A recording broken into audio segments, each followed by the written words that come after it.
So, hello and welcome to today's episode of Hear Us Out.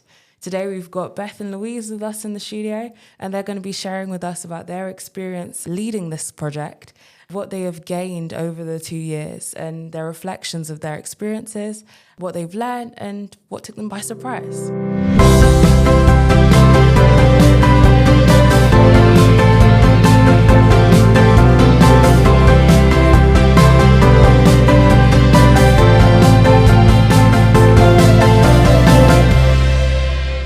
How have you found your experience of working on the scheme this year? I have found working on the scheme this year absolutely fantastic. It's been a real brilliant way of building on the work that we did within the first year. Leomi, you have been fantastic in your project assistant role in providing support and inspiration. And being able to do some of the events, like for example the meet and greet, so coming up with activities and actually leading on the events, which has really allowed Beth and myself to think a little bit more about how this scheme is working and to feel confident that we could hand over those responsibilities to you, which has been absolutely wonderful. And it's meant that we've been able to keep an eye on some of the other aspects of the scheme and also think about how we're disseminating that information. I have to say though, obviously Beth has had a lot more admin tasks than I have and direction of things. So that has meant, of course, that she has had to make some of the decisions at the time on some of the things that have happened, but actually it's been fantastic, and for us to have almost double the number of mentors this year, it's just been wonderful. It's been brilliant. So I've really enjoyed it. I'm so glad. It's so positive, and thank you for giving me a little nod there. It's a big nod. But Beth, what have you found? This year's been bigger and better than it was last year. Last year we had 10 student mentors and 5 staff, and this year we had 18 students and 9 staff. So the scheme has really expanded. And we've got to work with some amazing students from all over the university, and also lots of great staff as well. So it's been a good year, hasn't it? Fabulous. So what would you say has been the main differences compared to the first year, other than obviously the scheme being bigger and having more people involved? What else do you think is a bit different this year? So we were talking to one of our student mentors who's been on the scheme twice. So she was a mentor last year and this year. And she said that she thought Louise and I got a bit more confident. And we certainly, when we did the training this year, we felt like we were explaining the scheme because we'd already seen it run, whereas I think the first year we weren't completely sure what was going to happen. I would absolutely agree. I think we feel more confident, and we also knew that the students and the staff mentors would be able to meet within the time frame. So we knew that it was feasible, and we knew that there were things that we wanted to do better. So we wanted to have our project assistant more involved with the scheme. And we also knew the kind of boundaries in terms of how much input we could have, how many scheme events that we wanted, so that we could allow our mentor trios to feel more supported and what actually would work for them. And it also allowed us to think a little bit more about our training and the resources, and we could see what things would be much more useful from the start rather than giving people things as we went along. And so we'd had quite a few more ideas. So we definitely felt more confident. We also knew it was doable, and I think that changes how you run things, because things are doable. You know that you can add more things in, and you can expect more, and you can provide more. And I think that was really good for us this year. And also, we did feel more confident, and I also felt confident in discussing these kinds of issues with the students. And again, I was also still blown away by how fantastic our student mentors are, and the experiences that they're willing to share, but also the passion that they have for these kinds of schemes, and how important they are, and how they want to contribute. And the things our student mentors have done, and like yourself, Leomi, just amazing. It's interesting you speak about the kind of passion amongst the student mentors. Oftentimes there's sometimes the kind of expectation that students don't really want to get involved in certain things beyond their actual degree scheme. So why do you think this scheme has been quite different in seeing students really be quite impassioned and get involved? I think at least one thing, and I think is really good, is that we made it very, very clear from the start that there's reciprocity in this scheme. So it's not just about, what the students bring to the scheme, but it's also what they can learn for their career progression from staff, seeing behind the scenes of university and teaching, and really having that kind of relationship with a member of staff.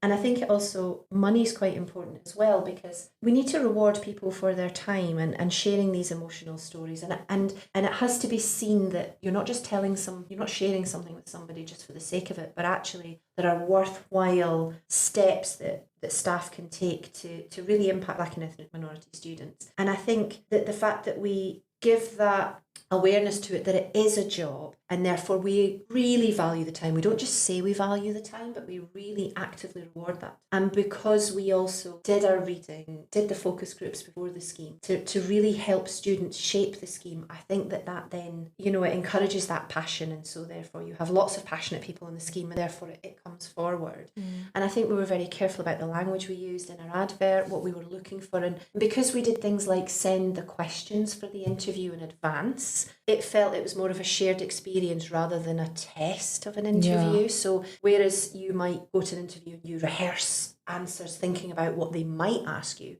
when you actually know that what the questions are that someone's going to ask you, and that they want to hear your experience and they want to really understand in it, it's less of a test but more of a professional conversation. I think that allows that passion to come through. I don't know, Beth.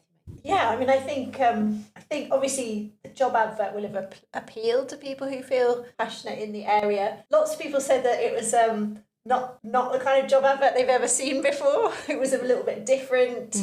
They perhaps weren't sure what the scheme involved, but they could definitely see the kind of ethos and the idea behind it, even if they couldn't quite imagine what reciprocal mentoring actually is. And then obviously, like you say, it was a competitive selection process. So we were able to talk to students, to meet the students, to interview them, and obviously, select those students that we thought the scheme was going to be right for, and that were going to be, really great ambassadors for the student voice. Lovely. Yeah, no, that's some really key learnings for other schemes, I think, there. And how about in terms of running the scheme itself? So, Louise, you mentioned some mid-scheme events. So what were these events and how do you think they each added to the scheme as a whole?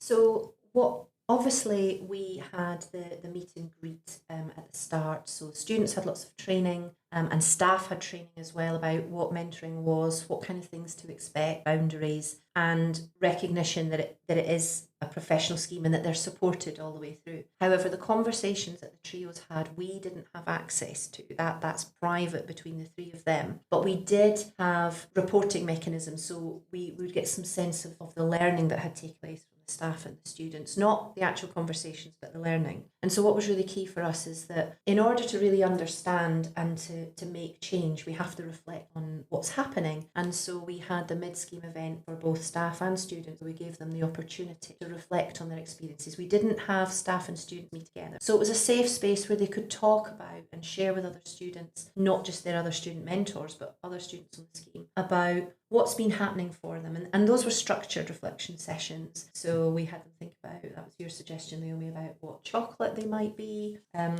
what would they pick out of pot, some drawings to kind of express the changes or the thoughts that they've had and that they've gone through, and just give them the opportunity to really reflect on how the meetings have gone after the meetings had happened, but midway before the scheme was finishing, so that they could really have that chance to stop and think.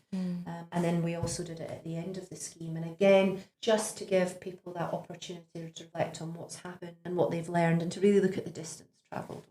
Yeah, and Beth, do you have anything further to add about our events this year? Well, our events were amazing because we had all your input. No, we were really, really inspired by all your ideas and, your confidence in terms of facilitating many of the activities in the events. You really helped us to make it something that, I think all the mentors really enjoyed all the events. We got great feedback from people. So I think it's mostly down to you and your input. Thank you. Yeah, thank you, Naomi. Thank you very much. And so I guess moving on from there, what do you really want to see after the scheme? So you spoke about how we're moving into a kind of dissemination phase now. What do you really hope that people learn from all our different attempts at dissemination? And also, what are these ways that we're trying to get the news out? So we've thought long and hard about what happens next with the scheme. We unfortunately can't have every single student be a mentor, and we can't have every single staff sort of involved in these conversations. We'd love to, but that would be obviously thousands and thousands of people. So we have to somehow translate the individual experience that our mentors had in their kind of private conversations into learning that can sort of travel across the university. So we've spent a bit of time figuring out what the best way to do that is really. So obviously we need to get lots of messages out to staff. We've really tried to collate what students have told us over the 2 years. So we've worked with, I think, 46 students from across the university, and we've really tried to kind of distill down those messages and themes that we're hearing from students about their experience and about the change they'd like to see at the university. And so we've put those into a variety of different formats. So we've made a really nice, kind of really quick one-page poster of kind of key messages for teaching and learning, which we really hope that busy academic staff will, they won't have to read a 20-page report. They'll just be able to look at our poster and reflect on their own practice. And many of these things they're probably already doing, but just to have it down on paper would be really helpful. We've obviously got our podcast that we're doing. Again, just another way to really sort of tell people what it's all about and the reasons why we've done what we've done and what we hope that we can all learn from the experience. And then, of course, another really important thing for us is to kind of close that loop to feed back to our mentors, particularly our mentors from last year, some of whom have graduated. So we're doing a newsletter, just kind of letting them know how the scheme's been going, what's happening this year, and crucially, what positive changes have happened that have come out of the scheme. So we really need to kind of, basically go around and telling everybody, so these are the ideas, these are the suggestions, these are the actions that staff have taken to, really address some of the feedback we've got from students. And that will hopefully inspire other staff around the university to have similar kind of reflection and to take similar action and make positive changes where they need to. Yeah, lovely. So we're set to have some major impact, I guess, then across the university. So is there anything else you'd like to say before we wrap up? No, just accept it's been our absolute privilege, Leomi, to have you on the team. And I've really enjoyed working in the scheme, in particular with Beth, and her leadership this year has been absolutely fantastic. I can definitely second that. Thanks, Louise. That's really kind. No, we couldn't have done it without you both. It's turned into a beautiful little moment. Well, that's all we have for today, so thanks for listening, and we'll catch you on the next episode of Hear Us Out.